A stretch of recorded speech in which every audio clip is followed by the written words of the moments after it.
Welcome to this video on function. In this video we will understand what is function in Python, how functions are created, how it can be invoked, and what are the different types of function we can create in Python. So without wasting time, let us begin. What is function? देखिए, जब हम starting में programmes बनाते हैं, starting शुरू करते हैं, तो हम लोग 2 नंबर ऐड करने का या एरिया ऑफ रेक्टेंगल, 3 नंबर में लार्जेस्ट, लीप ईयर, इस टाइप के प्रोग्राम्स बनाते हैं, तो वहाँ पर हमें फंक्शंस की ज़रूरत नहीं पड़ती है। लेकिन जैसे हम किसी प्रोजेक्ट पे काम करना शुरू करते हैं तो हमारा कोड बहुत लेंदी हो जाता है, और जब कोड लेंदी हो जाएगा तो उसको एक साथ लिखने में और फिर उसको मैनेज करने में बहुत प्रॉब्लम आएगी। तो हम लोग क्या करते हैं कि जब हमें प्रोग्राम्स हमारे बड़े हो जाते हैं तो हम उन प्रोग्राम्स को कई सारे छोटे छोटे पार्ट्स में डिवाइड करते हैं, और उन छोटे छोटे पार्ट्स को हम लोग क्या बोलते हैं, फंक्शन। जैसे कि नाम बता रहा है फंक्शन यानी कि एक्शन, यानी हर एक फंक्शन में हम कोई ना कोई एक पर्टिकुलर एक्शन लिखेंगे और जिससे हम कुछ ना कुछ काम कराएंगे।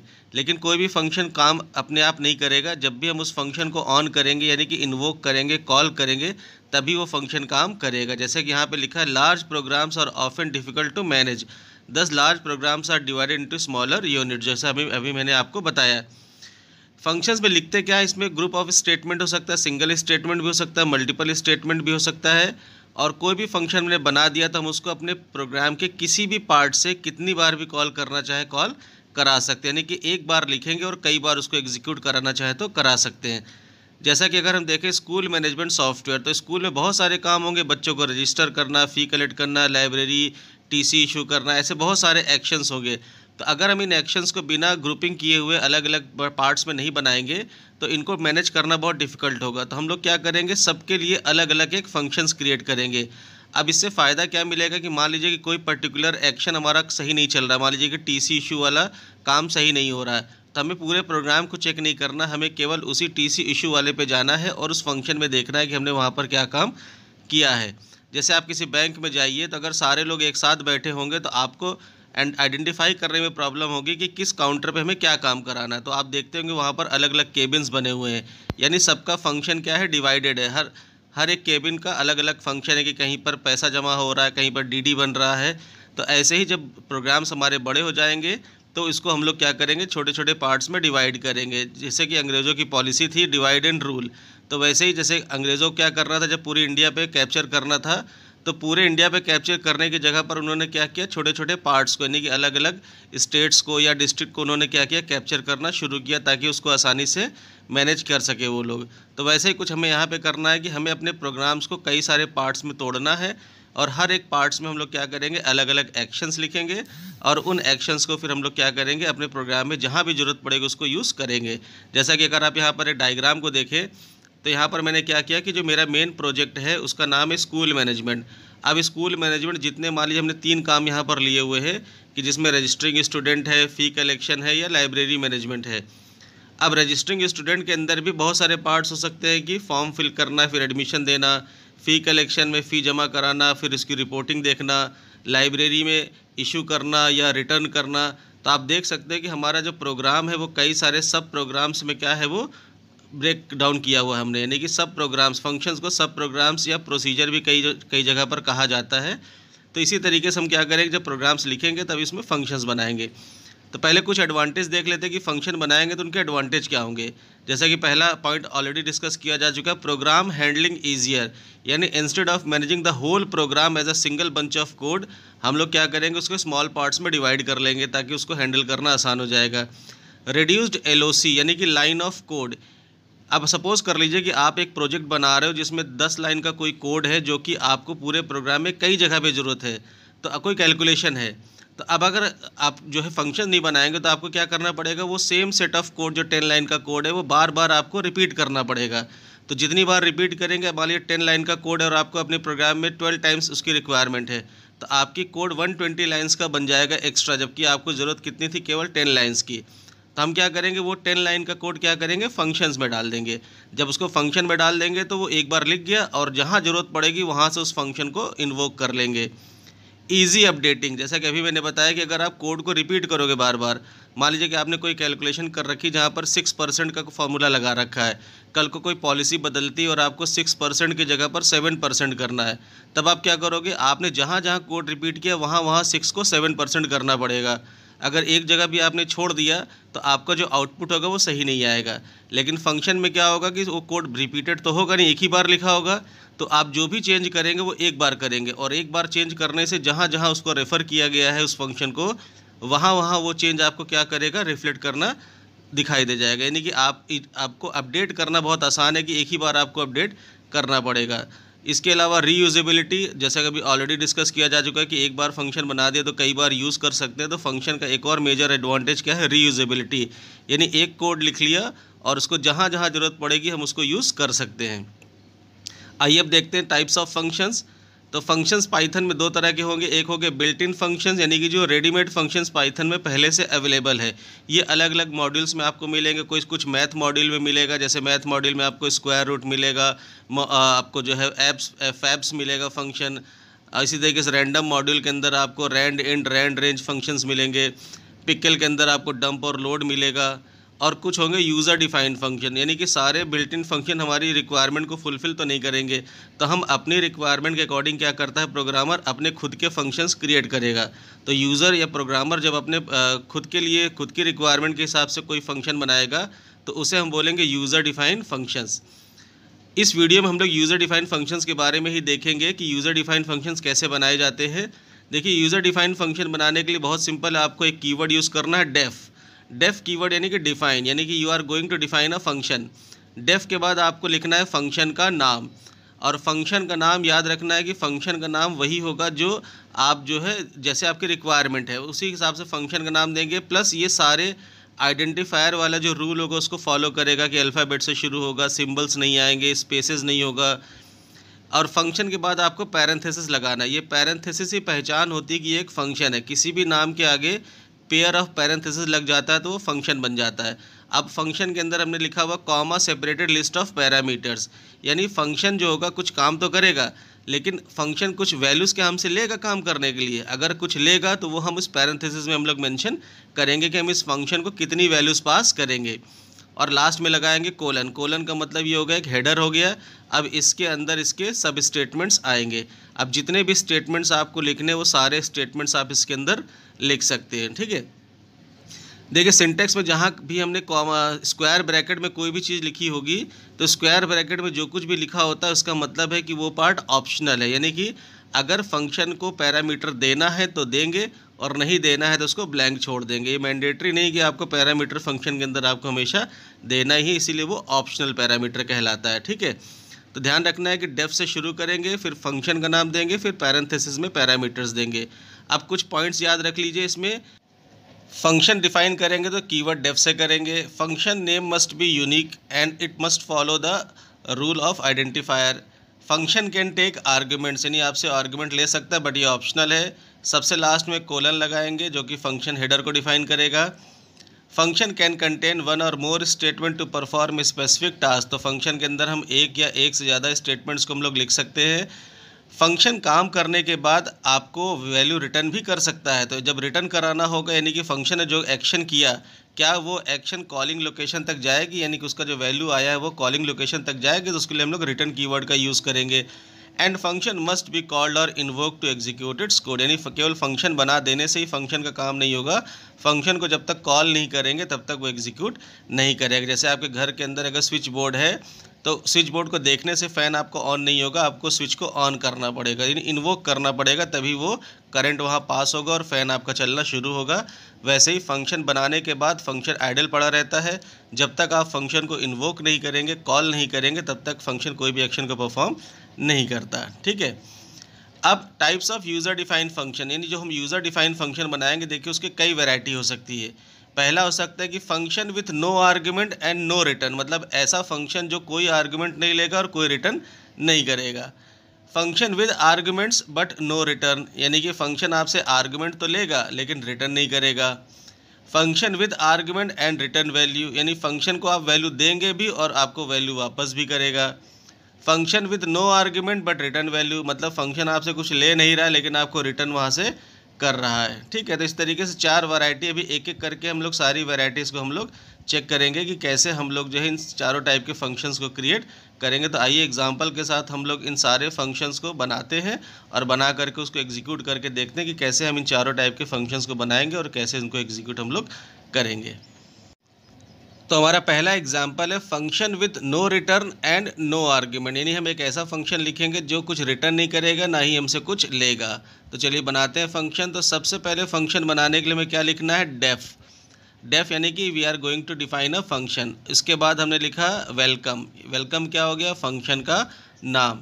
अब इसके आगे हमने पेयर ऑफ पैरेंथेसिस दे दिया है, वो ब्लैंक है। ब्लैंक मतलब फंक्शन तो बन गया लेकिन इसमें कोई पैरामीटर या आर्गुमेंट इसमें नहीं आएगा, यानी ब्लैंक हो गया, इसमें कुछ भी नहीं देना है। और इस फंक्शन का फिर हमने आगे कोलन लगाया, कोलन करके फिर एंटर किया और इंडेंट करके, जब आप कोलन करके एंटर करोगे तो ऑटोमेटिकली वो इंडेंट होगा। और इंडेंट के अंदर हमने लिख दिया प्रिंट, और दो स्टेटमेंट हमने यहाँ पर लिख दिए। बिकॉज ये इंडेंट है तो that means this to print are the part of the function welcome. अब ये स्टेटमेंट कब चलेगा, जब इस फंक्शन को कॉल किया जाएगा। केवल फंक्शन बनाने से फंक्शन अपना काम नहीं करेगा, इसको कॉल करना पड़ता है। तो हम इसके जो जहाँ जिस लेवल पर डेफ है उसी लेवल पर नीचे आएंगे, नहीं मेन पर आएंगे, और मेन से हम लोग करेंगे वेलकम। फंक्शन का नाम लिखा और पैरेंथेसिस लिख दिया। तो इतना लिखने से क्या होगा कि जब हमारा प्रोग्राम चलेगा तो सबसे पहले नीचे वाले स्टेटमेंट पर आएगा, वेलकम पर आएगा, और यहाँ से फंक्शन को कॉल करेगा। जब कॉल करेगा तो हम ऊपर वेलकम में जाएंगे और उसके अंदर के जो दोनों प्रिंट स्टेटमेंट लिखे वो दोनों प्रिंट स्टेटमेंट क्या हो जाएंगे, एग्जीक्यूट कर जाएंगे, and you will get the output. This is just simple example to demonstrate how function can be defined without any argument and return. तो आइए हम इसको बना के देखते हैं और इसमें थोड़ा सा एक्सपेरिमेंट करके देखेंगे। तो हमने यहाँ पर एक फंक्शन डिफाइन किया डेफ ग्रीटिंग्स, और इसके अंदर हमने प्रिंट करके लिख दिया वेलकम टू फंक्शन। ऐसे हमने एक सिंपल सा एक प्रिंट स्टेटमेंट, एक सिंगल स्टेटमेंट हमने यहाँ पर डाल दिया। तो यानी फंक्शन का काम है ग्रीटिंग्स, जैसे ही ग्रीटिंग्स फंक्शन को कॉल करेंगे तो हमें वेलकम टू फंक्शन दिखाएगा। फिर हम मेन पर आते हैं, मतलब अपने मेन इंडेंट पर आते हैं, और यहाँ पर हम लिखा hello I am in main program. यानी जब हमारा प्रोग्राम एग्जीक्यूट करेगा तो सबसे पहले फर्स्ट वाला प्रिंट चलेगा और आउटपुट में आएगा hello I am in main program. फिर हमने यहाँ से ग्रीटिंग्स फंक्शन को कॉल किया, नाम लिखा और पैरेंथेसिस लगा दिया। तो यहाँ से ये ऊपर जाएगा और दिखाएगा वेलकम टू फंक्शन, और फंक्शन अपना काम करने के बाद वापस उसी जगह पर आता है जहाँ से कॉल किया गया था, और नीचे हमने एक और प्रिंट लिखा। तो आइए इसका आउटपुट देखते हैं और फिर इस आउटपुट को हम लोग ऑब्जर्व करते हैं कि कैसे एग्जीक्यूट हो रहा है। ठीक है, तो सबसे पहले हम आप देख ही रहे हैं यहाँ पर ग्रीटिंग्स फंक्शन बना हुआ है। सबसे पहले क्या होगा, हेलो, ये वाली लाइन प्रिंट होगी। इसके बाद फंक्शन कॉल होगा ग्रीटिंग्स, ऊपर जाएगा प्रोग्राम में, फंक्शन में जाएगा और वहाँ का आउटपुट दिखाएगा वेलकम टू फंक्शंस, और फिर वापस आएगा जहाँ से गया था वहाँ से वापस आएगा। और फिर जो थर्ड वाला प्रिंट है, नीचे वाला प्रिंट है बैक टू मेन या बैक इन मेन, जो भी लिखा हुआ उसमें वो आउटपुट में क्या करेगा, आपको दिखाएगा। तो आपको फ्लो समझ में आ रहा होगा कि कैसे हमारा कब फंक्शन पे जाएगा और कब मेन पर आएगा। तो स्टार्टिंग तो मेन से ही होगा, फर्स्ट वाले प्रिंट से, फिर फंक्शन में जाएगा, काम करेगा। अब देखिए आउटपुट, सबसे पहले हेलो वाला मैसेज आया, फिर हमने फंक्शन कॉल किया था तो फंक्शन में गया, वहाँ का काम किया, और काम करके जब वापस आया तो मैसेज आया बैक इन मेन। तो हमने यहाँ पर फंक्शन को एक बार कॉल किया तो वो फंक्शन में गया और वहाँ से एग्जीक्यूट किया। अब अगर इसको हटा देते हैं और चला के देखते हैं, इस बार देखिए फंक्शन तो बना हुआ लेकिन फंक्शन ने कोई काम नहीं किया, क्योंकि हमने फंक्शन को कॉल ही नहीं किया। तो दोनों जो प्रिंट है वो मेन वाले आ गए और फंक्शन ने अपना कोई एक्शन नहीं किया, क्योंकि फंक्शन को हमने कॉल किया ही नहीं।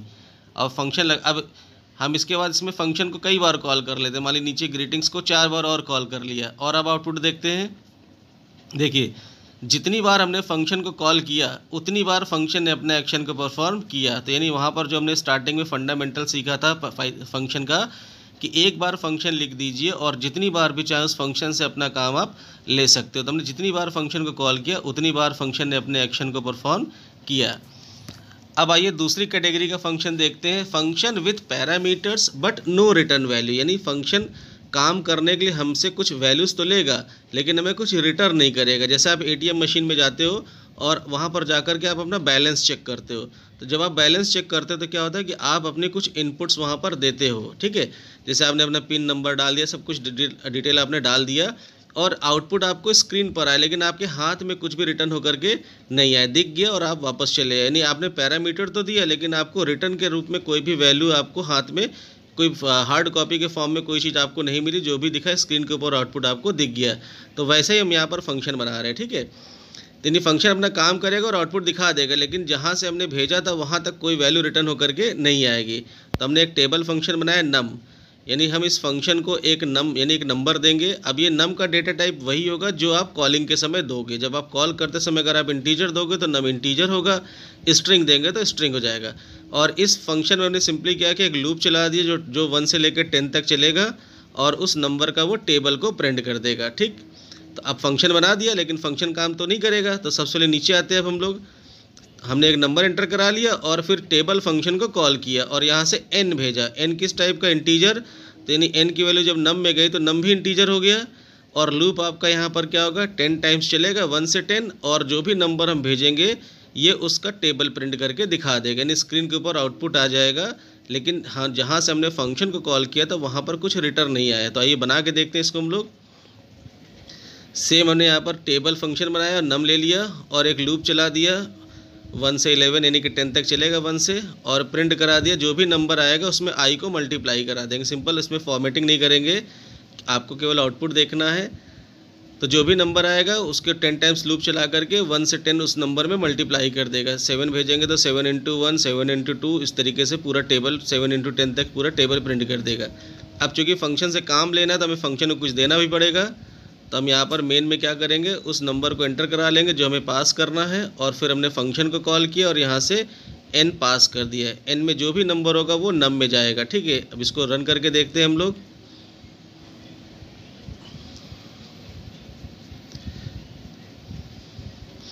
हमने यहाँ पर एक नंबर डाल दिया 8, एंटर किया और आप देखिए 8 × 1, 8 × 2, 8 × 3 पूरा वो आउटपुट आपको दिखा दिया।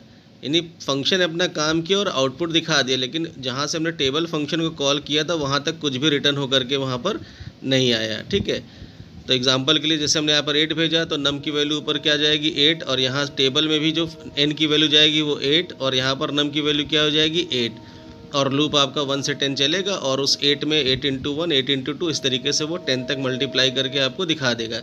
यानी फंक्शन बना है और फंक्शन काम भी कर रहा है और अपना आउटपुट भी दिखा रहा है, लेकिन कॉलिंग लोकेशन तक कोई वैल्यू रिटर्न, अगर हमने यहाँ पर टेबल को कॉल किया और वहाँ से कोई वैल्यू हमने नहीं भेजी, देखिए यहाँ हमने एंटर तो कराया, अब यहाँ पे क्या दिखा रहा है, मिसिंग 1 रिक्वायर्ड पोजिशनल आर्ग्यूमेंट, यानी कि जो आपने टेबल फंक्शन बना रखा उसमें आपको एक नम भेजना है, एक नंबर भेजना है।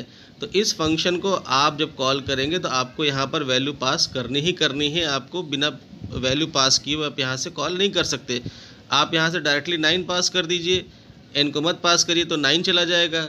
लेकिन चूंकि हमने जो हम तो ये चाहते हैं ना कि जो नंबर एंटर करे वो जाए, तो इसलिए यहाँ से क्या पास करेंगे, n को पास करेंगे। तो डायनेमिक रहेगा, जो भी नंबर डालेंगे उसका टेबल वो क्या करेगा, वो दिखा देगा। ठीक है, तो इस तरीके से हम लोग अपना एक ऐसा फंक्शन लिख सकते हैं जो हमसे पैरामीटर लेगा लेकिन कुछ भी वहाँ से रिटर्न नहीं करेगा। आइए अब देखते हैं function with parameters and return, यानी फंक्शन हमसे कुछ लेगा भी और फंक्शन हमको कुछ रिटर्न भी करके देगा। जैसे आप एटीएम से कैश विड्रॉल करते हैं तो अब आप वहाँ पर क्या करते हैं, अपनी डिटेल डालते हैं, फिर आपके हाथ में कुछ कैश भी रिटर्न होकर के आता है। ठीक है, तो हम लोग फंक्शन से वैल्यूज़ को रिटर्न करा सकते हैं, उसके लिए हमने रिटर्न कीवर्ड का यूज़ करना है। पाइथन की एक अच्छी बात यह है कि पाइथन में हम मल्टीपल वैल्यूज़ को रिटर्न करा सकते हैं। दूसरी लैंग्वेजेस में हम लोग एक ही वैल्यू रिटर्न करा पाते हैं, लेकिन पाइथन हमें मल्टीपल वैल्यूज़ को रिटर्न करने का ऑप्शन देता है। अब वहाँ से वैल्यू तो रिटर्न तो होगी, तो जब आपको जैसे पता है कि आपको कोई वैल्यू लेनी तो आपको एक वेरिएबल चाहिए होता है जहाँ पे इसको स्टोर करेंगे, तो वैसे ही वहाँ से जब रिटर्न होगा तो हमें क्या करना पड़ेगा, उस रिटर्न वैल्यू को या तो हमें किसी वेरिएबल में स्टोर करना पड़ेगा, या तो कहीं प्रिंट में यूज़ करना पड़ेगा, या तो किसी एक्सप्रेशन में यूज़ करना पड़ेगा। यानी कि वहाँ से जो वैल्यू रिटर्न होगी उसे हमें यहाँ पर कहीं ना कहीं यूज़ करना पड़ेगा। ठीक है, तो हम लोग देखते हैं, आइए बना करके देखते हैं कि ऐसा फंक्शन जिसमें पैरामीटर भी भेजेंगे और उसको रिटर्न भी कराएंगे। ठीक है, तो एक प्रोग्राम लिखते हैं, बहुत सिंपल सा प्रोग्राम लिखते हैं जिसमें हम लोग क्या करेंगे, क्यूब निकालेंगे, डेफ, और यहाँ पर हमने लिखा फंक्शन का नाम क्यूब। ठीक है, क्यूब लिखेंगे और इसके अंदर हम लोग एक नंबर ले लेंगे और इस फंक्शन का सीधा सीधा काम होगा कि जो भी नंबर आएगा उसको क्यूब रिटर्न कर दे सॉल्व करके। ठीक है, तो हम यहाँ पर इसको डायरेक्ट भी लिख सकते हैं, रिटर्न नम, और इसके बाद नम के साथ एक्सपोनेंट ऑपरेटर लगा लेंगे और पावर में दे देंगे हम लोग यहाँ पर 3, यानी एक नम आएगा और यहाँ से रिटर्न यानी कि यहाँ से वापस जाएगा नम की पावर 3।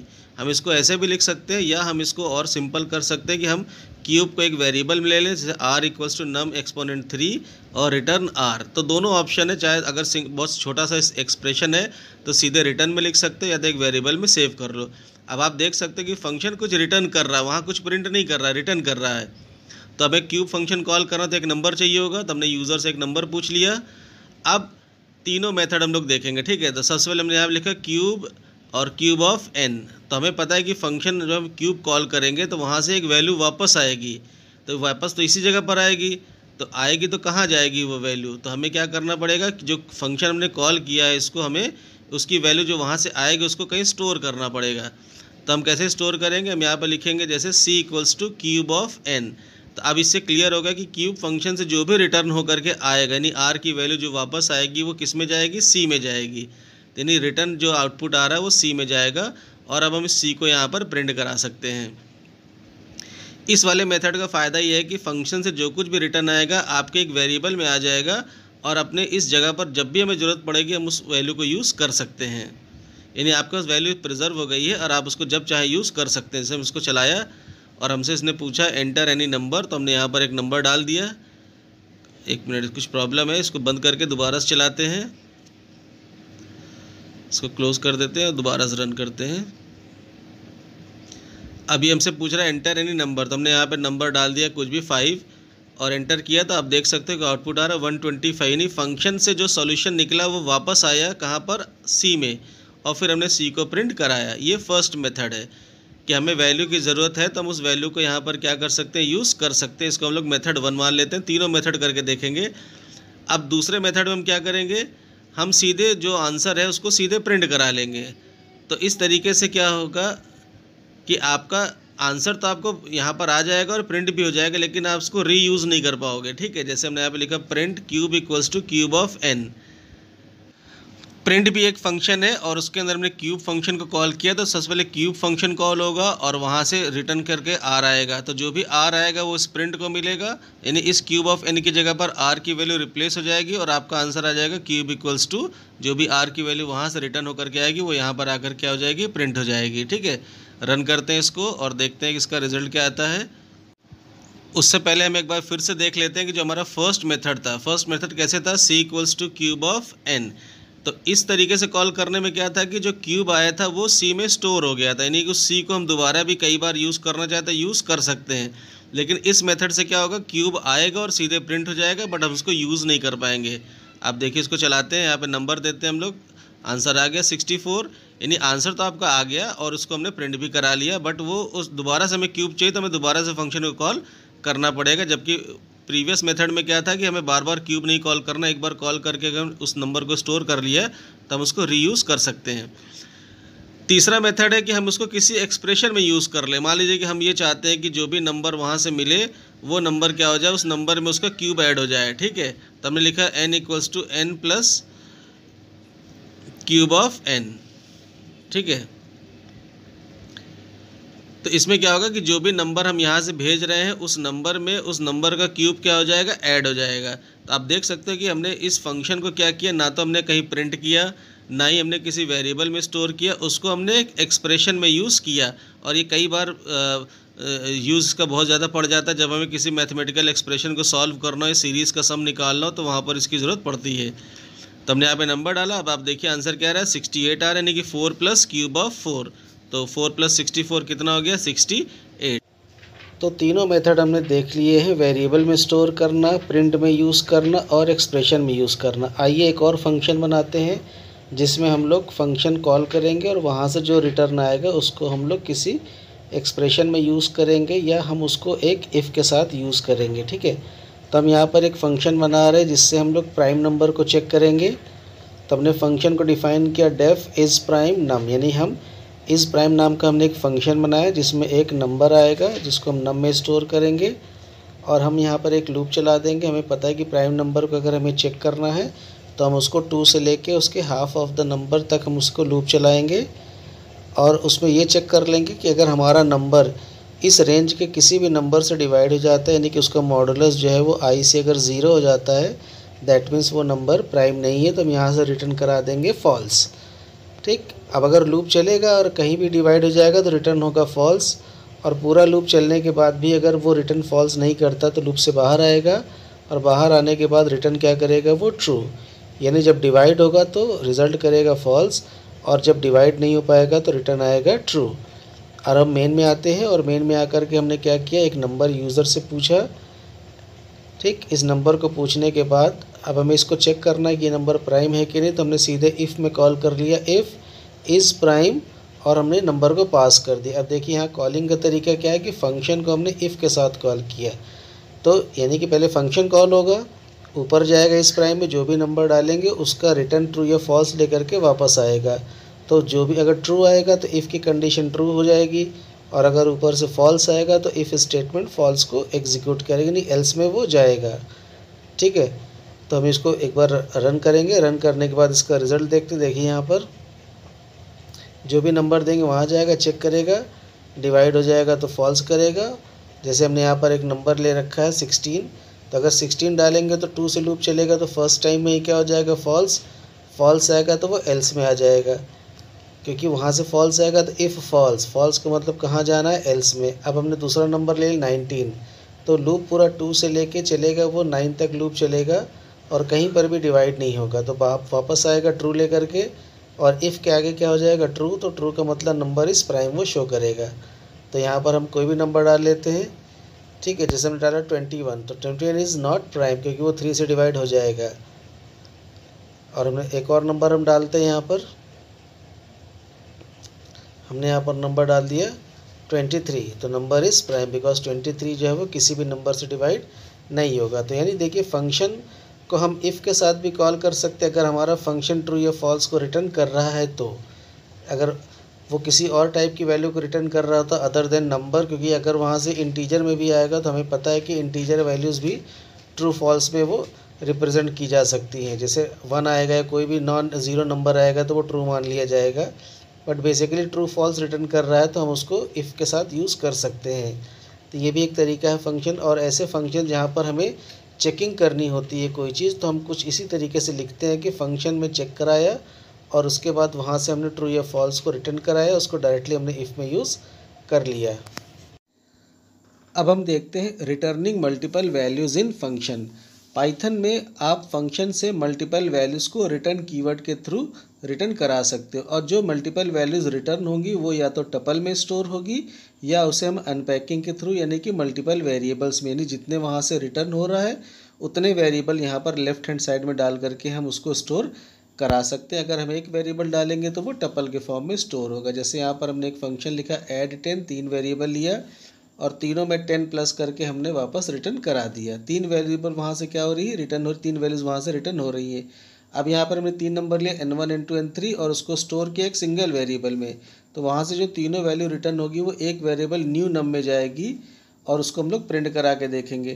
तो जब हम प्रिंट कराएंगे तो नीचे अगर आप आउटपुट में देखें तो वहाँ पर जो आउटपुट आ रहा है, तीनों का जो टोटल आ रहा है, जो आंसर प्रिंट कर रहा है वो टपल के फॉर्म में कर रहा है। यानी अगर मल्टीपल वैल्यूज़ वहाँ से रिटर्न हो रही है और आप उसको एक सिंगल वेरिएबल में स्टोर करा रहे हो जैसे, तो उसको वो टपल के फॉर्म में क्रिएट कर लेगा। आप चाहो तो अलग अलग वेरिएबल में भी स्टोर कर सकते हो। जैसे आप इस एग्जांपल में आप देखिए, इसमें हमने क्या कर रखा है, ऐड 10 वैसे ही कॉल किया है, बट लेफ्ट हैंड साइड में हमने उसी की कॉरेस्पॉन्डिंग 3 वेरिएबल डाल दिए, यानी कि x + 10 जो है वो n1 में, y + 10 n2 में, और जो भी z + 10 है वो n3 में चला जाएगा। तो ये अलग अलग वेरिएबल में इस तरीके से स्टोर करा सकते हैं। आई होप इस वीडियो से आपको फंक्शंस को समझने में आसानी हुई होगी और आपको समझ में आया होगा। फंक्शन सीरीज़ की अगली वीडियो में मैं पैरामीटर्स के ऊपर बात करूँगा।